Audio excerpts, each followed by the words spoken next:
Good morning, folks, and welcome to the Average Joe Sports Talk Show. I'm your host, Jay Real, bringing you another edition of the Average Joe Sports Talk Show. Now, it is freezing here in Ruidoso, New Mexico. As you can see, I got my gear on to keep my head warm. Had to take my jacket off because that thing is about 100 pounds. Anyway, we're sitting at 20 degrees with snowstorm coming in. Wow, if you're in the area, be careful, drive safe. Anyway, moving on, we have a lot of NFL football to talk about. Right now, the big topic is the Super Bowl. We're going to back up a little bit and talk about the playoff games, especially the championship games. You had the Seattle Seahawks taking on the 49ers. That was the late game, and I have to tell you, that was a bar burner compared to the first game, which took place earlier in the day between the Patriots and the Denver Broncos. Sticking with Seattle and the 49ers, that game went down to the wire. I do have to say, though, the 49ers looked like the better team all the way to the fourth quarter, and I was sure they were going to win. The problem is they got, I think, a little lax, and I think they got a little comfortable with their lead, even though it was very small. Then what happens is, yes, you have bad calls in all games. I'm not going to blame the refs on anything, but they were having some very horrible calls that were costing them hugely in this game. I'm not talking about just one call or two calls. There were 3 to 4 calls that were made that in my opinion, changed the whole game. We're not talking about when Bowman stripped the ball and his kneecap got turned the other direction and was clearly laying with the ball in his arms. Stevie Wonder could see that he had the ball, and then somehow, some way, folks, you're talking about the whole changing of who had the ball. Gave the Seattle Seahawks another opportunity, which it went bad for them, but the 49ers could have had the ball right then, and who knows what would have happened, but it didn't happen. Bad call there. Then when they got the roughing the passer, when the guy just breezed by, or not roughing the passer, when on a third and I don't know, whatever play it was, a guy just grazed another receiver, a defender, grazed the receiver with his shoulder pad on the side of the helmet. It was a graze. Personal foul, not only with the first down, but 15-yard penalty. That right there is just, you're talking they would have had to have kicked to them. And I mean, there were just so many big-time errors, and I'm not going to complain about it. No, I didn't have a horse in this race, but 49ers had some horrible calls go their way, and it never seemed to kind of come back to them, where some really bad calls were made for Seattle, which cost them the ball. Regardless of that, they were still in the game, and Kaepernick just seemed to make some really weird throws. I mean, 3 turnovers in the second half, maybe even 4, probably 4. You're not going to win a game like that. And I'm not blaming Colin Kaepernick. He just made some bad throws at the baddest or the worst times of the game. So Seattle comes out on top. First game, Patriots versus Denver. That game was horrible. I don't care who you are. I don't care if you know football. Tom Brady played horribly. He was missing throws, mistiming throws.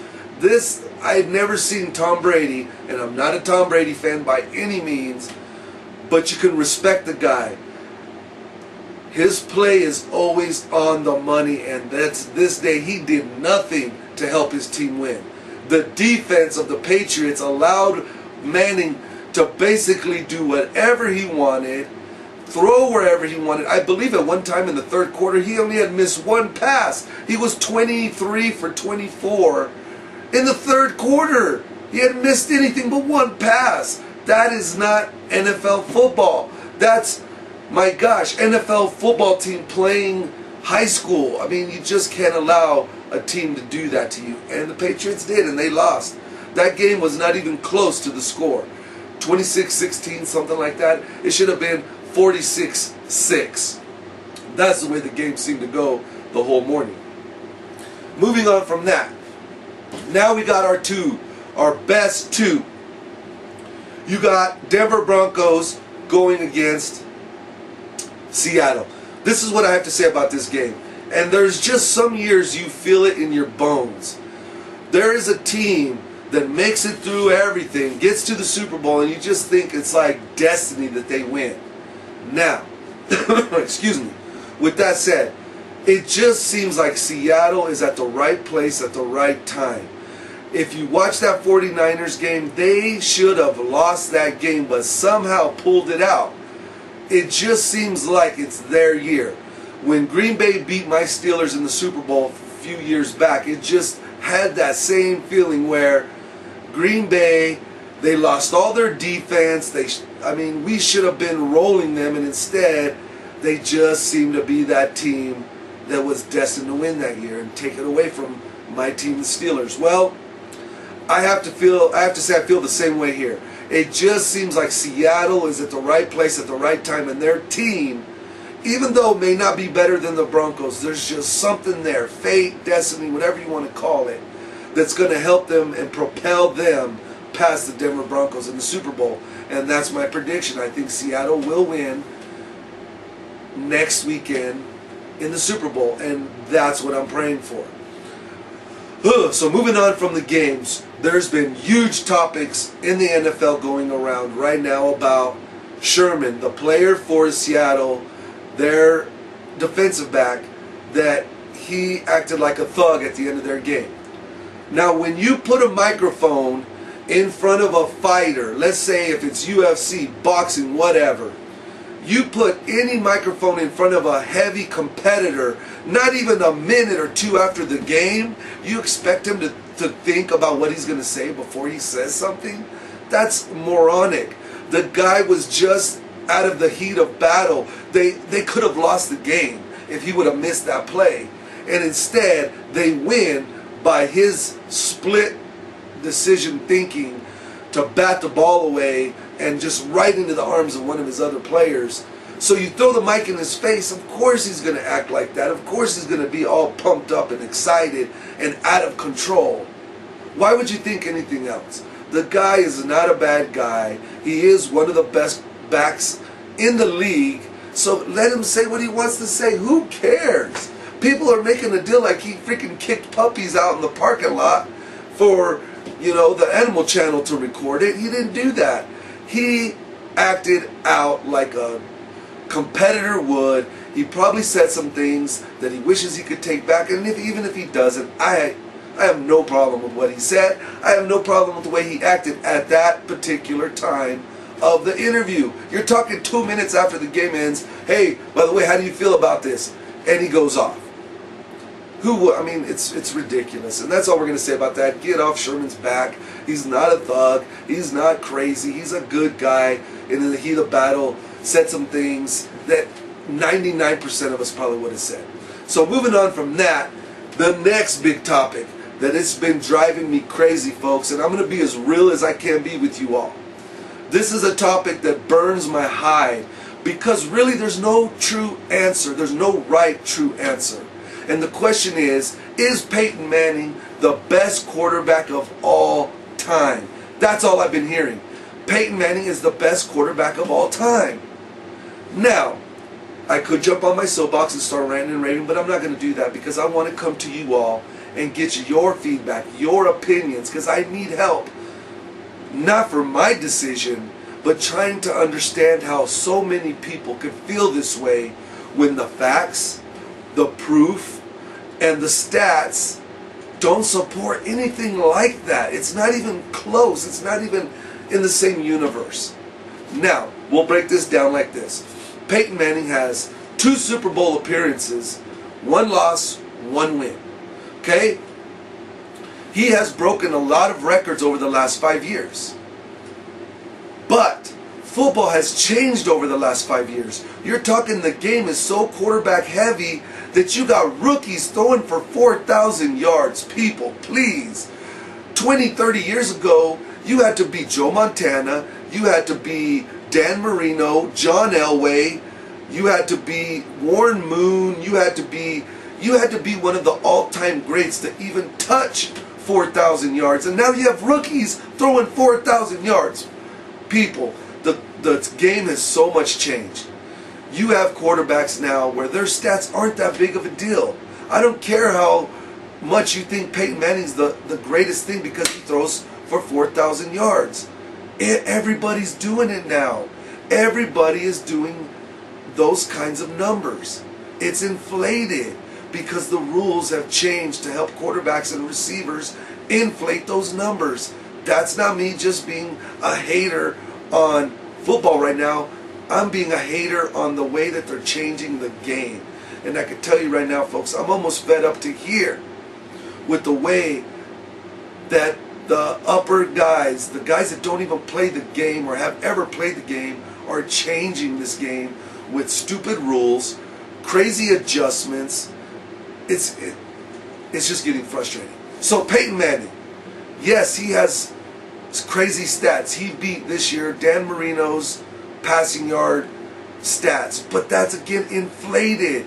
If you think about this, folks, and I had a little sit down over the phone with our correspondent, our football expert, we call him Jay Money from Arizona. Wasn't able to get him on today, I wish I could, but he had a really good perspective on this. Take Dan Marino and put him in today's game. Think about that, folks. Dan Marino in today's game, he would throw for 5,000 plus yards. That's how good he was.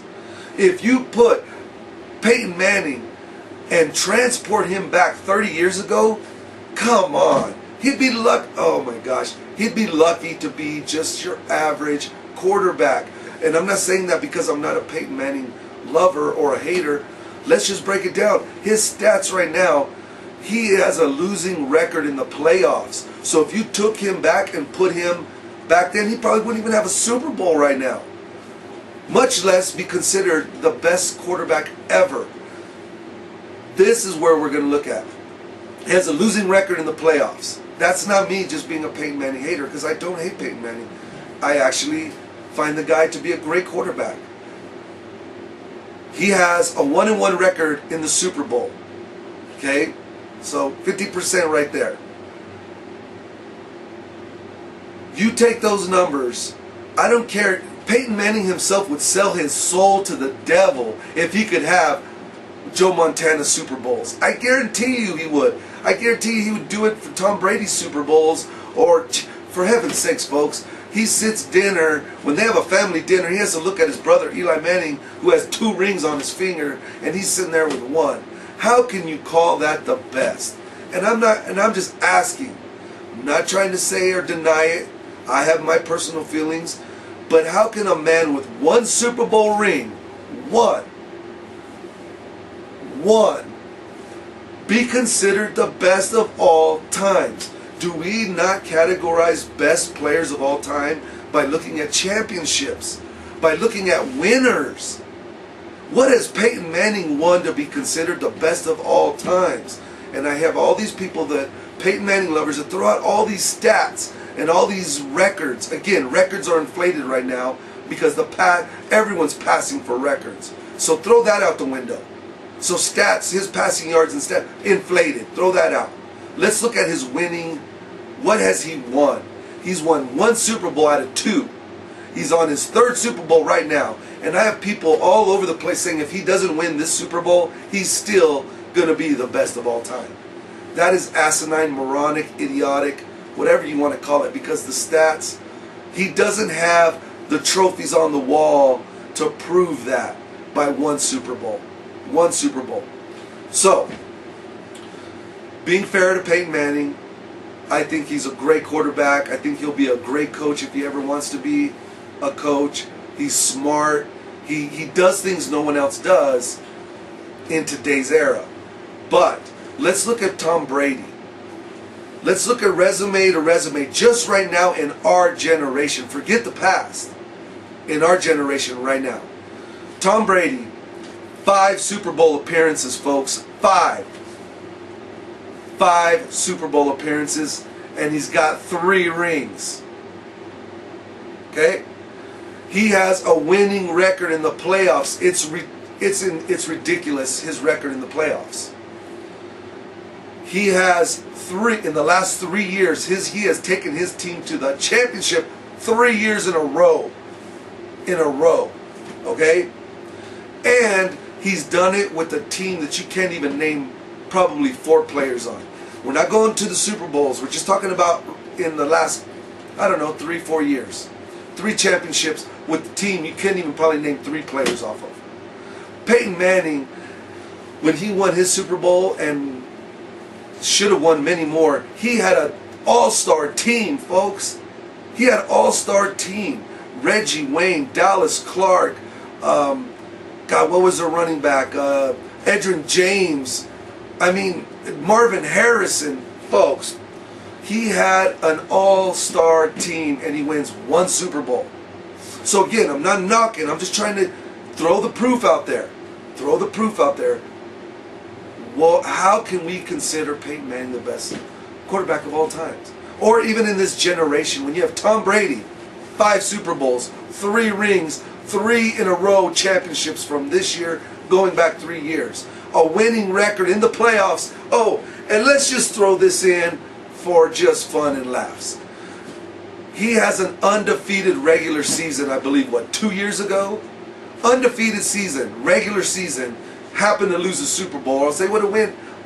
Only the Miami Dolphins have that kind of a record. Going undefeated in the regular season and winning the Super Bowl. They were 1 game away from that. That's Peyton, that's Tom Brady with his Patriots. In this generation, 5 Super Bowls, 2 Super Bowls of Peyton Manning. Right now, he hasn't got to the 3rd yet. They're going, but what we have right now is 5-2. Shoot, let's just give him the 3rd because he's going to do it because we know he's going. 5-3. He has 1 Super Bowl. Tom Brady has 3. Tom Brady's been to 3 championships in the last 3 years. Peyton Manning has a losing record in the playoffs except for this last year where they're going to the Super Bowl. Undefeated seasons. Amazing playoff records against losing playoff records, and he wishes he could see a championship 3 years in a row for Peyton Manning. Folks, how is that even a debate? I don't know. I'm just looking at the facts, the stats.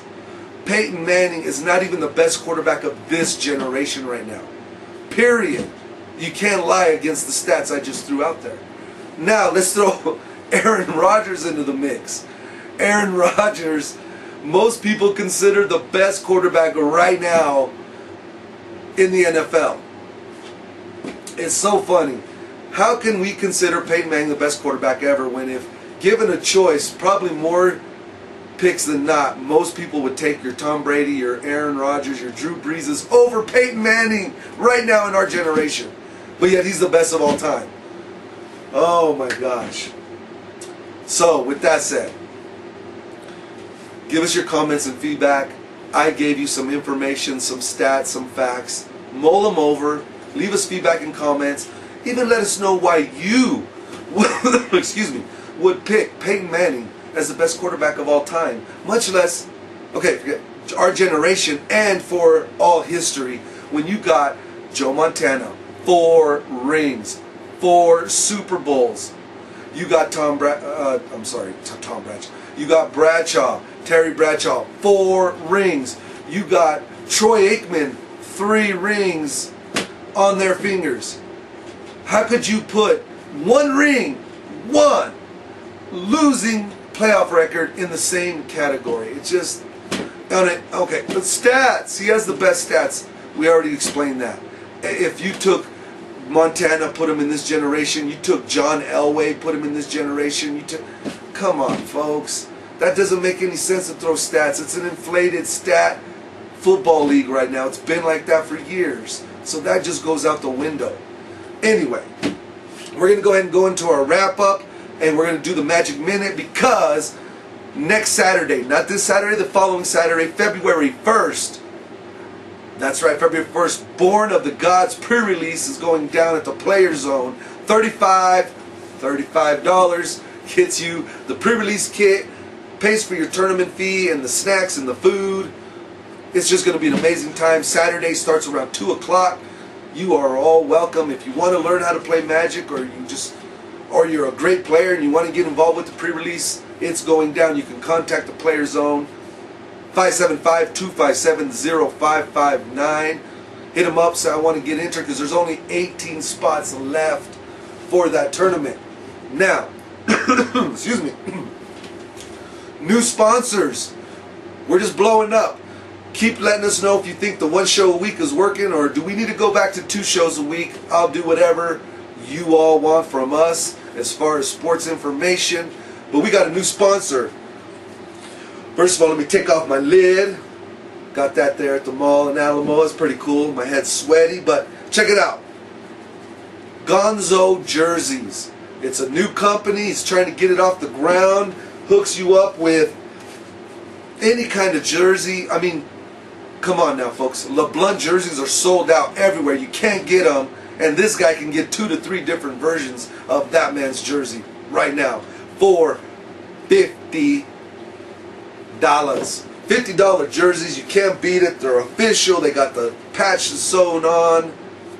Can't go wrong. Gonzo Jerseys. If you want to contact him, you can contact him at 575-808-0892. Ask for Gonzo the Jersey Man and just let him know what you want. $50, he'll hook you up. Can't go wrong with it. Any kind of jerseys. As a matter of fact, he's going to be hooking me up with not only this guy right here, but they have an all yellow with white lettering Bradshaw jersey. It's amazing. It's sick. Can't forget about our other sponsors, Seeping Spring RV Park and Campground. They are located down in the Downs off of Highway 70. Check them out when it's not 20 degrees outside. And we got Freestyle Jewelry. Can hook you up with the freshest looking gold, but without spending that high. Tons of money, gold prices. They're amazing.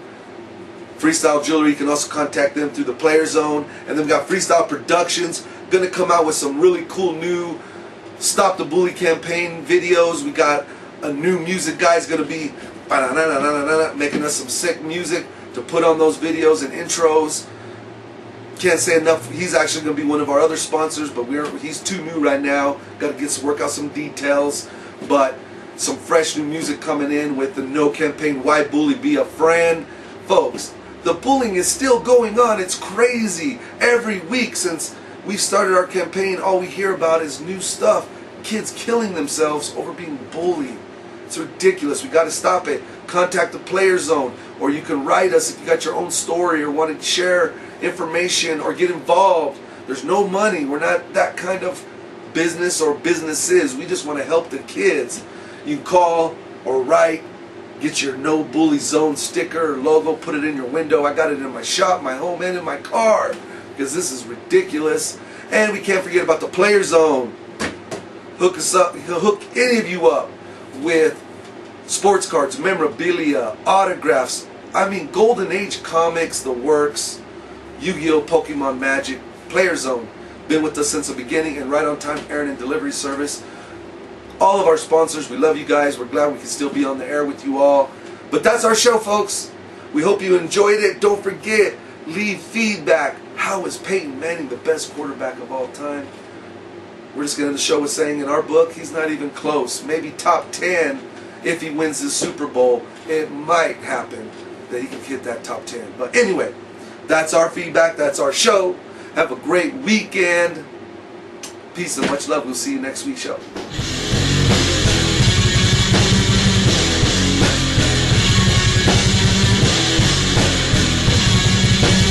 Till